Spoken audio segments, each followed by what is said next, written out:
박용표 목사의 영상 큐티, 영혼을 새롭게 하는 말씀, 희망 고문과 인내.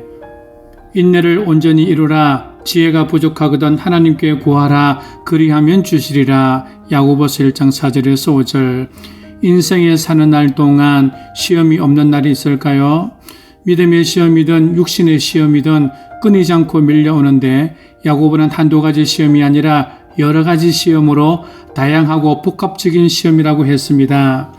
그 시험들에 대한 태도를 야고보는 너무나 단순하게 인내하라고 합니다.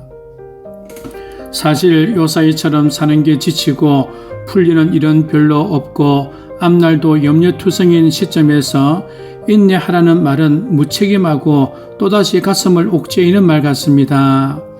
그럼에도 불구하고 인내하면서 지혜로 시험을 이겨나가는 길밖에는 다른 방법이 없어 보입니다.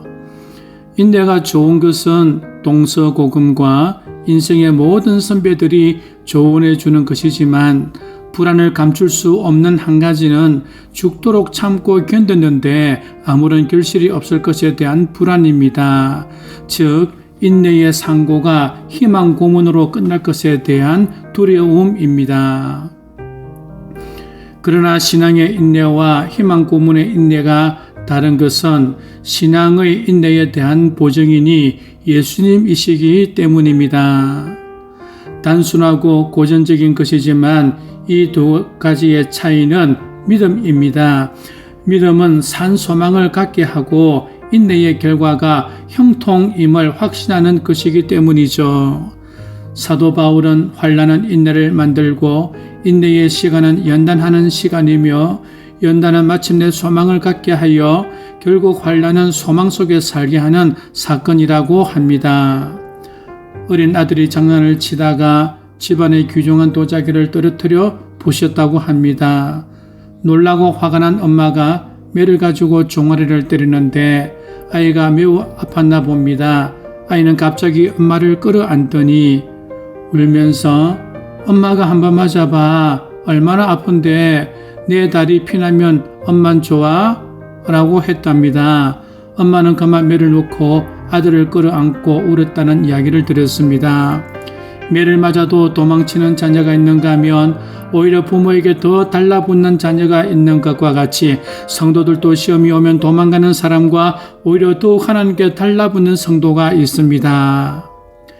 야고보는 시험을 만났을 때 두 가지 지침을 주는데, 하나는 인내이고 다른 하나는 지혜를 구하라는 것입니다.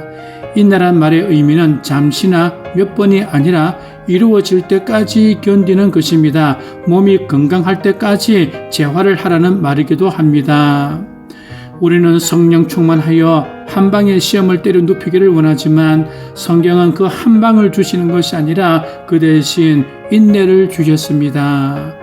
말씀에 은혜 받고 기도하며 용기를 얻어도 인내 없이는 시험을 이겨나가기는 힘듭니다.